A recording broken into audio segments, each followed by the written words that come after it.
Welcome to my 7-day dog care challenge. So how does this 7-day dog care challenge work?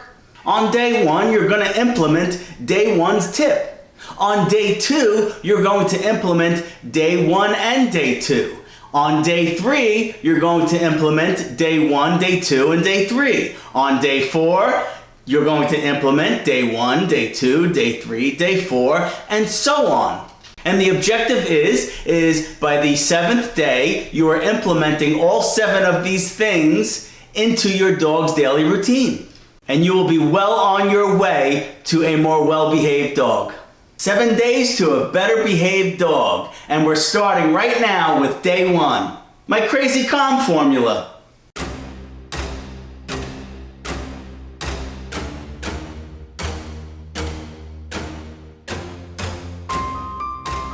I know you all have heard me say this time and time again, but I wanted to break this down and have this as step 1, day 1 in my dog care challenge, and it's really simple.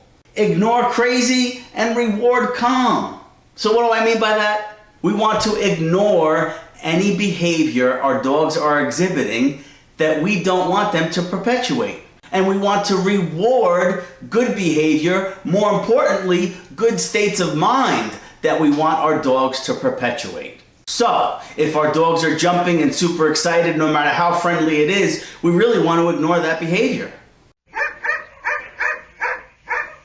Conversely, if our dogs are relaxed and calm, those are good opportunities. Those are the moments we want to capture. We want to reward those behaviors. And when you really think about this and it's in the forefront of your mind, you'd be surprised how often throughout each day we are actually validating our dogs in an overstimulated state of mind.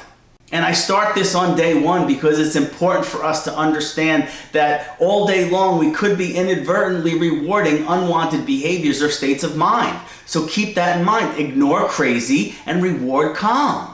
And you do this throughout the day. If your dogs are laying down and relaxed and they're calm, that's when you want to go over to them and pet them and give them love and attention, because that's what you're rewarding. You're rewarding a relaxed dog. And if they get up or they get a little excited or stimulated, just ignore them. Kind of what I call disconnect from that particular interaction for a split second until they calm down again. And then you re-engage and you give them love and attention and physical praise. And the same holds true for leaving or coming home, especially coming home. Our dogs are obviously happy to see us.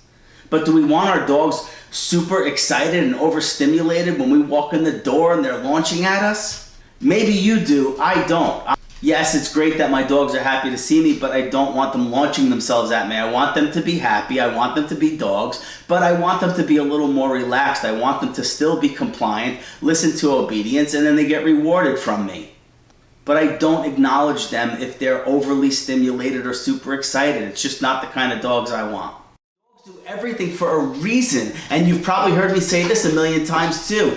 They perpetuate successful behaviors and they abandon unsuccessful behaviors. The success of a behavior is defined by the dog, not us. So if they're jumping and crazy and wiggly and super stimulated and we look at them or pet them or talk to them, or worse, give them treats, we are rewarding that state of mind. We are rewarding an overstimulated dog. And hey, if you want a crazy lunatic dog, that's fine, and don't bother with this particular step. But if you are interested in a more balanced, a calmer dog, a dog that has improved behavior overall, this is step 1. Ignore crazy, reward calm. So step 1, day 1, ignore crazy, reward calm. This is a very important step to improved behavior overall. Now obviously the following 6 days that I'm going to be highlighting are going to be incorporated based on the premise that you're not inadvertently rewarding unwanted behaviors or worse, overstimulated unwanted states of mind. Think holistically, right? Everything we do holistically impacts our dog's behavior. So it's important that we implement this first and very important approach to ignore crazy and reward calm.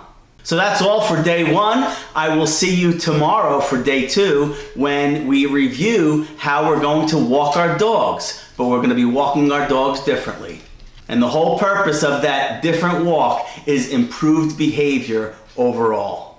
Thanks for stopping by again, and take a peek around if you like what you see and you want to stay up to date on dog training, dog care, dog health, dog nutrition, dog rescue, dog whatever. Consider subscribing to my channel. Click that bell so you get notified when I upload new content. And I'll see you guys tomorrow.